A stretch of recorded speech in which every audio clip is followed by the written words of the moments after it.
A busy forecast. We've got ice across the south, snow falling in the Tennessee Valley today, and then snow moving into the northeast for Tuesday. That's going to impact the morning commute along the big cities. Hey guys, I'm Travis Roberts. Thanks for watching. I'm a former TV chief meteorologist. If you're new to the channel, hit subscribe. If it's not the date above, you may be watching an old video. This is a rare morning update, but we have a lot to talk about. Some model data coming in, and it looks like some of that snow could be heavier into the mid-Atlantic, even into parts of Tennessee. This system has overperformed pretty much the entire time as far as snow goes into the Tennessee Valley. Icing certainly possible today across Texas. We're going to start here, and we're just going to work our way to the north and east and through this system.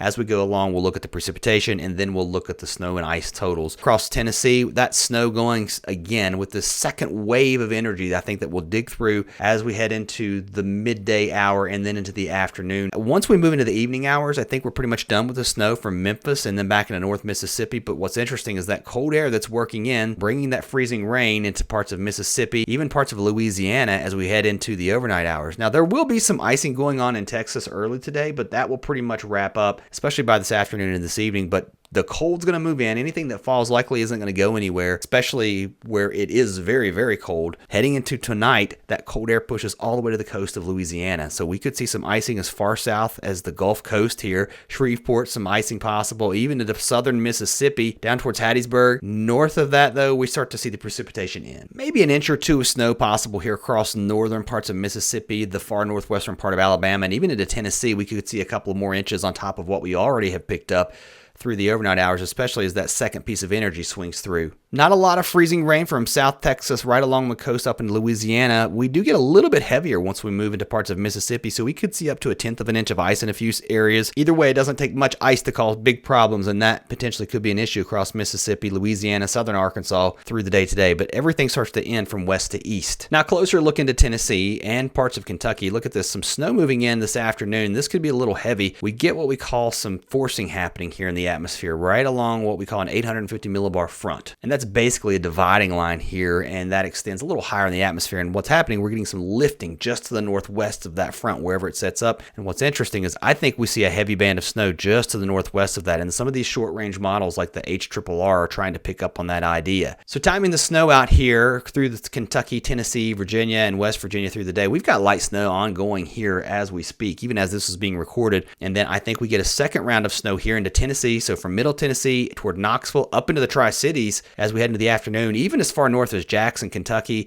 Pikeville, Kentucky. Don't know that we see a lot of heavy snow really to the north and west of London, but we'll definitely see some light accumulations, that heaviest snow right here just to the north of the I-81 corridor heading up into Virginia. So once you get to about Blacksburg, the HRRR trying to pick up on the idea of some warmer air working here on the south side of this, but just to the north of that, cold enough for all snow. So Bluefield up to Beckley, up toward Lewisburg, Pocahontas County, West Virginia, Elkins, you get cold enough for all snow. And again, that's just to the northwest side of that forcing that we see moving through. These are the latest numbers from the HRRR. Interesting to look at, a good solid 6+ inches, close to 8 to 10 inches here. Now, I want to keep this in mind. This is with a snow ratio of 10-1. I don't think we see that, especially north of 81 into parts of West Virginia, Southwest Virginia, here into the mountains along the Virginia-West Virginia border, and even into East Tennessee, because it's cold here, cold enough that we see some fluffy snow. And the way these snowflakes are forming, it's supporting more of a higher ratio of snow. So for every inch of rain, you usually get 10 inches of snow. Not usually, but I would say that's a good rule of thumb. With this, we may see more like a 12-1 or a 14-1, especially where it's very, very cold. The Kuchera scale takes that into account. We're not going to get any more moisture on the ground, but look how those numbers fluff up. Close to a foot of snow possible here in the parts of West Virginia, according to the HRRR. I don't know that I buy into it, but let me tell you something. These models have been trending this way with that heavier snow here. And what's interesting is the 6Z run of the NAM, which I'm not a big fan of the 6Z runs. I like the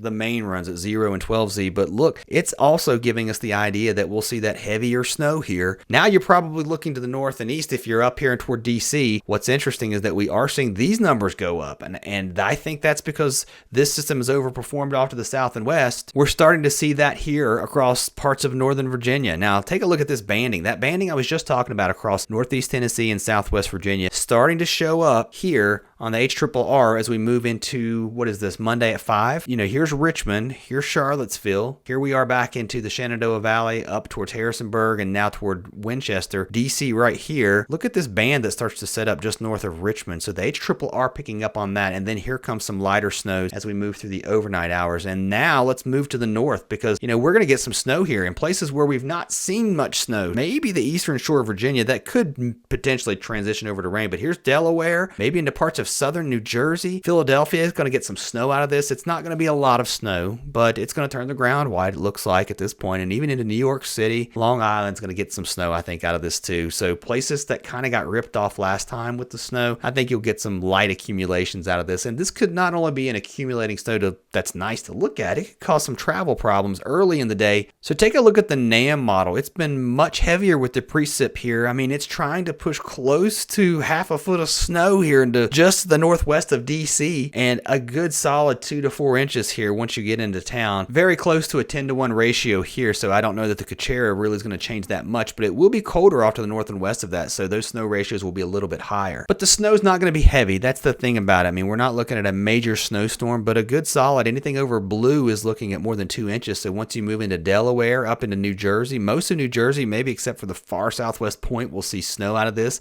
A good solid 1 to 3. A few areas may get locally 4 inches, and especially into parts of Pennsylvania. Now into New England, as we head through the day Tuesday, we look at the snow moving into the Hudson Valley, all the way into the Vermont and New Hampshire by the time we get into the afternoon and evening hours, and then everything spreads over Maine once we move into the evening hours. That snow could add up here. Now this is, again, the Kuchera ratio, flipping back to that 10-to-1 ratio. I mean, northern Maine could see close to half a foot of snow, maybe more in a few areas. And a quick look at how this evolves. Speaking of the global models, this is the European heading through the day today, and then into Tuesday, there goes your storm into the northeast, and then it's pretty much gone. What's interesting is that some of the energy from that's going to actually rotate around our polar vortex, which has shifted into southeast Canada. It's going to spin back around that low and then dig back in here, meeting up with this system moving through on Friday, and that could bring another round of snow in areas that maybe haven't seen the snow. So now we're talking about Indiana, Ohio. Do you get a little bit of snow out of this? If you see snow, it's probably going to be with this system. We've not got a lot of snow here, and then maybe another round of snow for the Appalachians into the northeast as that system moves out. Temperatures over the weekend here in the east are going to be cold, well below average. Across the west, we're not going to leave you guys out either. We've got heavy snow moving into the Cascades and the Sierra once again, even into the Intermountain West, into parts of Idaho,